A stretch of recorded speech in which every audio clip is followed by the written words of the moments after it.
Hello students, today I started on our new part of metals and non-metals.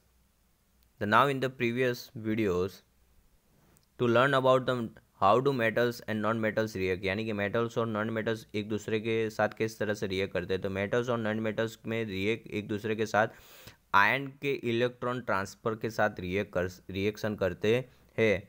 तो हमने देखा है कि सोडियम के पास एक वैलेंस इलेक्ट्रॉन में लास्ट वैलेंस इलेक्ट्रॉन में कितने सेल थे, एक सेल था। वो एक सेल जो लास्ट सेल में जो एक इलेक्ट्रॉन था वो अपना इलेक्ट्रॉन क्या करेगा, घुमा देगा। तो इसी वजह से वो अपना जो आउटर मोस्ट सेल है वो क्या करेगा, कंप्लीट करने के। जो क्लोरीन है तो क्लोरीन के पास आउटर मोस्ट सेल में कितने इलेक्ट्रॉन है, 7। तो उस 7 यानी कि अपना जो एम सेल कंप्लीट करने के लिए वो कितना इलेक्ट्रॉन लेगा, एक इलेक्ट्रॉन लेगा। तो वो किसके पास से लेगा, सोडियम के पास से। तो इस वजह से जो यहाँ पर इलेक्ट्रॉन की क्या होती है, आपले यानी कि ट्रांसफॉर्मेशन होती रहती। तो इसी ट्रांसफॉर्मेशन में के बाद कोई भी दो मेटल्स को, मेटल्स या चाहे हो नॉन मेटल्स हो, और नॉन मेटल्स और मेटल्स के बीच में जो इलेक्ट्रॉन की जो ट्रांसफॉर्मेशन चलती है और वो जो कंपाउंड्स बनता है उस कंपाउंड को हम क्या बोलते हैं, आयोनिक कंपाउंड बोलते हैं।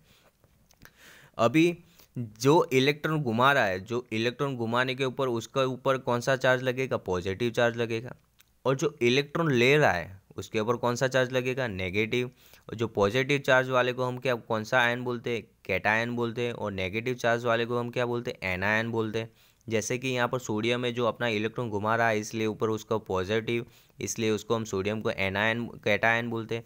अभी जो इलेक्ट्रॉन ले रहा है तो उसकी देखो Cl इलेक्ट्रॉन ले रहा है तो उसके ऊपर minus positive charge, negative charge लग गया। इसके लिए हम उसको उस आयन को क्या बोलेंगे, Cl माइनस को एनायन बोलेंगे। अभी जो आयोनिक कंपाउंड बने उसकी जो प्रॉपर्टीज़ है, तो देखो यहाँ पर कुछ आयोनिक कंपाउंड्स के यहाँ पर एक 3.54 में देखो यहाँ पर एक टेबल में दिया हुआ है। फर्स्ट है NaCl, तो NaCl का मेल्टिंग पॉइंट दिया हुआ है, बॉइलिंग पॉइंट दिया हुआ है।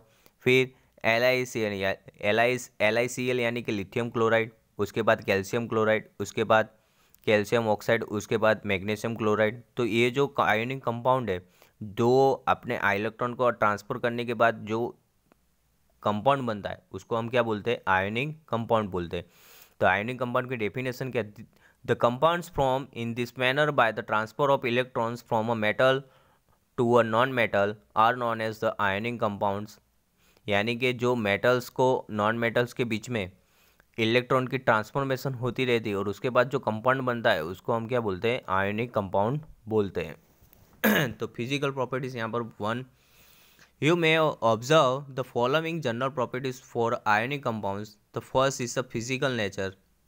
तो उसकी फर्स्ट प्रॉपर्टी कौन सी है, तो ionic compounds are solid are somewhat hard because of the strong force of attraction between the positive and negative ions। यानी फर्स्ट फिजिकल नेचर उसका क्या होता है, हार्डनेस। यानी उन आयोनिक कंपाउंड कैसे होते हैं, स्ट्रॉन्ग होते हैं। स्ट्रॉन्ग क्यों होते हैं, कि उनके बीच के जो इलेक्ट्रॉन की जो ट्रांसफॉर्मेशन है, पॉजिटिव टू नेगेटिव चार्जेस एक दूसरे को जुड़ने के बाद उनका जो कनेक्शन है वो क्या हो जाता है, स्ट्रॉन्ग हो जाता है।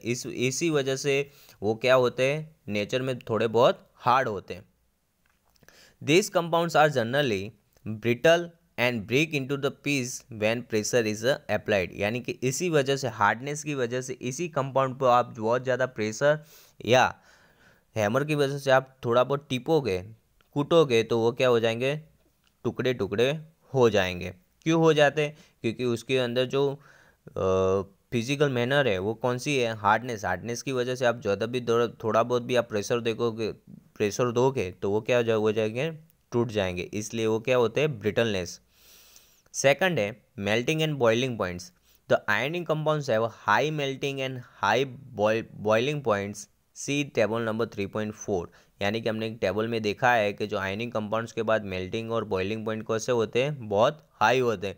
This is because of considerable amount of energy is required to break the strong inner ionic attraction. यानी कि जो इन दोनों के बीच के जो आयनिक का जो एट्रैक्शन तोड़ने के लिए आपको क्या लगाना पड़ेगा, बहुत ज़्यादा एनर्जी की ज़रूरत पड़ेगी। इसी वजह से कि आयनिक कंपाउंड्स के जो मेल्टिंग और बॉइलिंग पॉइंट्स क्या होते हैं, हाई होते हैं।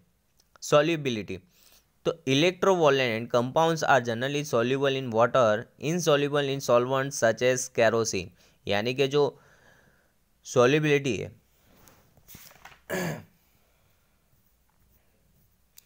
कि जो इलेक्ट्रॉन के जो इलेक्ट्रोवायलेंट कंपाउंड्स होते हैं वो पानी में क्या हो जाते हैं, जनरली सॉल्युबल होते हैं।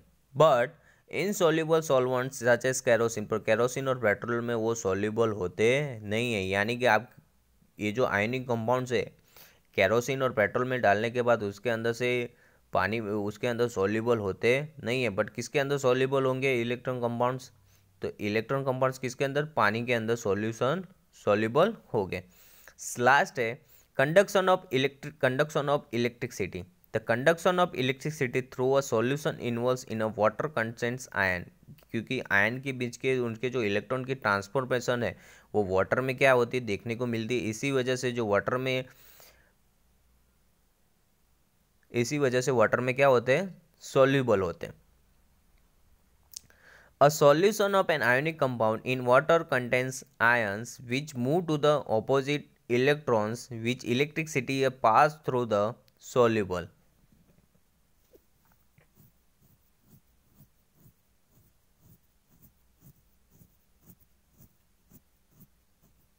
यानी कि जो वाटर के अंदर जो आपने सॉल्युबल जो सॉल्यूशन बनाया है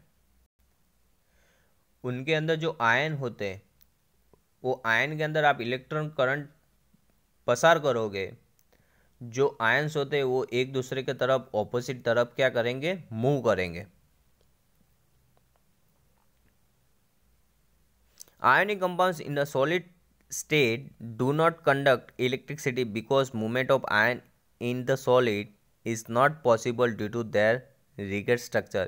यानी कि आयनिक कंपाउंड के जो सॉलिड स्टेट में इलेक्ट्रिसिटी पसार कंडक्ट पास कर सकते नहीं है, क्योंकि उसके अंदर जो आयनिक जो मूवमेंट होती है वो मूवमेंट होगी नहीं। इसकी वजह से जो सॉलिड फॉर्म में वहाँ पर आप इलेक्ट्रिक करंट पास कर सकते नहीं है।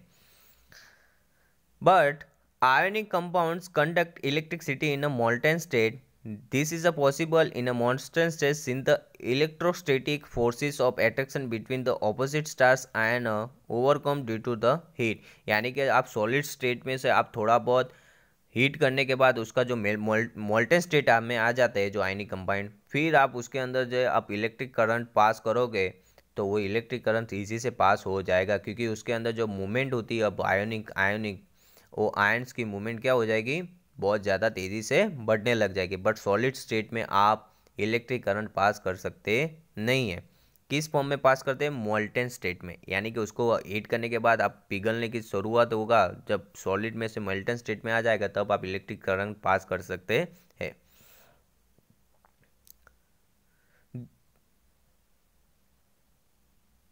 Thus the ion move freely and conduct electricity. इसी वजह से वहाँ के अंदर जो इलेक्ट्रॉन्स होते हैं इलेक्ट्रिसिटी क्या हो जाती है, फ्लो होती है, और उसके जो आयन्स की जो मूवमेंट होती है वो बहुत ज़्यादा स्पीडी काम करने के लिए हो जाती है। तो ये था हमारी physical properties of ionic compound. तो फर्स्ट कौन सा था, फिजिकल नेचर। तो फिजिकल नेचर में आयनिक कंपाउंड्स कैसे होते हैं, सॉलिड होते हैं। बहुत ज़्यादा सॉलिड होने के बाद किस फॉर्म में होते हैं, हार्ड फॉर्म में होते हैं। आप ज़्यादा भी प्रेशर अप्लाइड करोगे तो वो क्या हो जाएंगे, टूट जाएंगे। इस वजह से वो क्या होते हैं, ब्रिटलनेस होते हैं।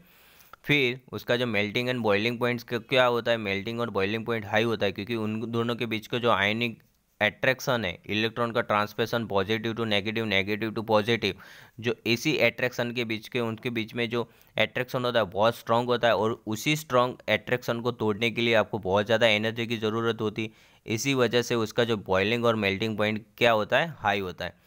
थर्ड था सॉल्युबिलिटी। तो electron compounds generally soluble in water, यानी कि जो इलेक्ट्रॉन जो इलेक्ट्रोवोलेंट कंपाउंड्स होते हैं पानी में क्या होते हैं, सॉल्व होते हैं, बट केरोसिन और पेट्रोल में सॉल्युबल होते नहीं है। Conduction of electricity. तो कंडक्शन ऑफ इलेक्ट्रिसिटी आप जो लिक्विड फॉर्म में जो आयनिक कंपाउंड है उसके अंदर से आप इजी से इलेक्ट्रिसिटी पास कर सकते हैं, बट सॉलिड स्टेट फॉर्म में आप पास कर सकते नहीं है, क्योंकि उसके अंदर जो आयनिक के जो कंपाउंड से मूवमेंट है वो आयन्स की जो मूवमेंट है वो होगी नहीं, पर किस फॉर्म में होगी, लिक्विड फॉर्म में। आप सॉलिड के अंदर करंट जब भी पास कर सकते हो तो आपको सॉलिड को क्या करना पड़ेगा, पहले आपको उसको हीट यानी गर्म करने के बाद उसका जो मोल्टेन स्टेट आ जाता है उसके बाद आप इलेक्ट्रिक करंट पास कर सकते हैं क्योंकि उसके अंदर अब फ्रीली मूवमेंट हो जाएगी आयनिक की। बट सॉलिड फॉर्म में ऐसा होगा नहीं।